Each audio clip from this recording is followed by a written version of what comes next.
article 70 de la Constitution ivoirienne, le président de la République nomme le Premier ministre, chef du gouvernement, il met fin à ses fonctions. Et dans l'alinéa 2, l'article dit, sur proposition du Premier ministre, le président de la République nomme les autres membres du gouvernement. L'article dit bien les autres membres du gouvernement.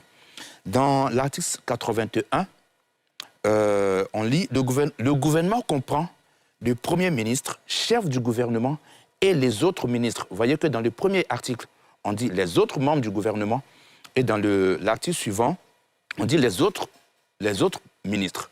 Dans l'article 67, on dit le président de la République est le chef de l'administration.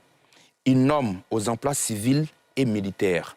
Je pense que c'est dans ce sens que depuis toujours, quand vous notez bien l'article 70, qui n'a pratiquement pas changé depuis bien longtemps, le poste de ministre d'État, par exemple, n'apparaît pas dans la Constitution en tant que tel. Et pourtant, du président Félix Houphouët-Boigny au président Alassane Ouattara, en passant par les présidents Henri Konan Bédié, les présidents Laurent Gbagbo et même le général Robert Guéry, il y a eu des ministres d'État, il y a eu des ministres délégués. Il y a eu donc, par exemple, sous le président Henri Konan Bédié, il y a eu des ministres résidents, Ayam Soukro par exemple.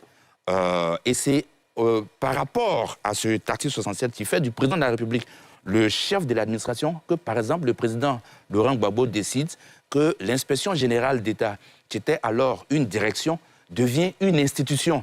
Et donc, c'est la Constitution de la Côte d'Ivoire qui permet au président de la République de faire ses nominations.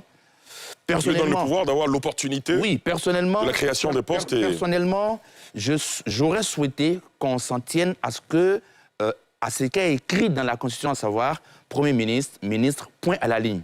Mais la Constitution, les textes eux-mêmes donnent la prérogative au président de la République de nommer des responsables de l'administration aux postes et aux fonctions qu'il veut. Et donc, c'est tout à fait dans son droit.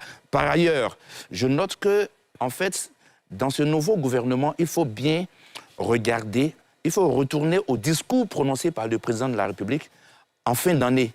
Vous noterez qu'il avait mis l'accent sur la défense et la sécurité. Donc, c'est une mise en puissance de la défense du fait du contexte sous-régional et international.